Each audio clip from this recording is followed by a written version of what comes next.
même de nourrir ses brebis. Frère Branham n'est pas Dieu, mais Dieu l'a utilisé. Et si tu refuses cela, ah écoutez, il faut oublier l'enlèvement, hein? Il faut oublier carrément. Frère Branham, il a été utilisé par Dieu. Et donc, le thème central de ces enseignements, c'était Jésus revient bientôt. Convertissez-vous. C'est cela. Dieu a dit à Abraham qu'après 400 ans, je viendrai libérer le peuple d'Israël. Il a dit je. Le pronom personnel est je viendrai. C'est Dieu qui parlait, l'Éternel qui parlait. Mais qui a libéré les enfants d'Israël? Qui? C'était Moïse. C'était Moïse. Mais Dieu a dit je viendrai.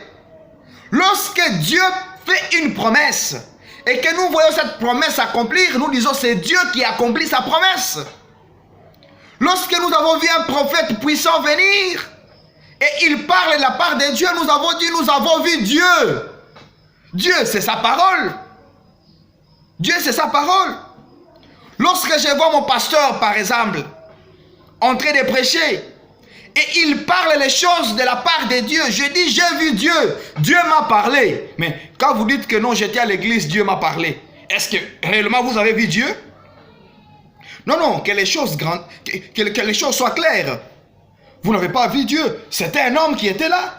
Mais vous avez dit, en tout cas, Dieu m'a parlé aujourd'hui. Ah oui, Dieu parle par les hommes. Et aujourd'hui, il continue à parler par les hommes. Lorsque vous refusez quelqu'un qui parle de la part de Dieu, lorsque vous refusez un envoyé de Dieu, vous refusez Dieu. Et lorsque vous acceptez quelqu'un qui n'a pas été envoyé de Dieu, il vient de sa part, vous acceptez un homme.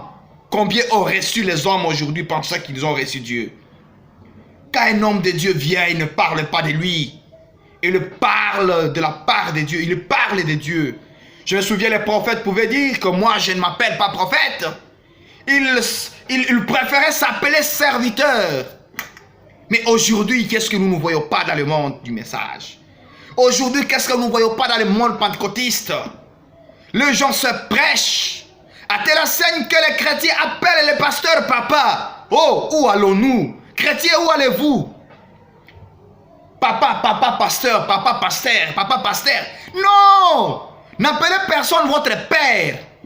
Ah oui, nous avons un seul père, c'est Dieu. Frère tel, point barre. Le frère Franck, c'est un frère. D'ailleurs, lui-même dit, appelez-moi frère Franck. Frère Branham, frère Branham. Frère Mambo, frère Mambo. Frère Kasereka, frère Kasereka. Mais sachant que chacun de ces gens-là a un ministère qui est identifié à lui. Il est frère, mais il est évangéliste. Il est frère, il est prophète. Il est frère, il est docteur. Il est frère, il est enseignant. Il est. Voilà, c'est cela. Alors, les gens ont laissé Christ. Revenons à Christ. Christ, c'est le point central. Christ, c'est la boussole. Christ, c'est l'étoile solaire. Lorsque vous sentez que vous êtes perdu, revenez là-bas. Revenez. Christ est capable de vous sauver aujourd'hui. Quelle que soit votre condition. Je sais que vous avez un péché qui vous agace.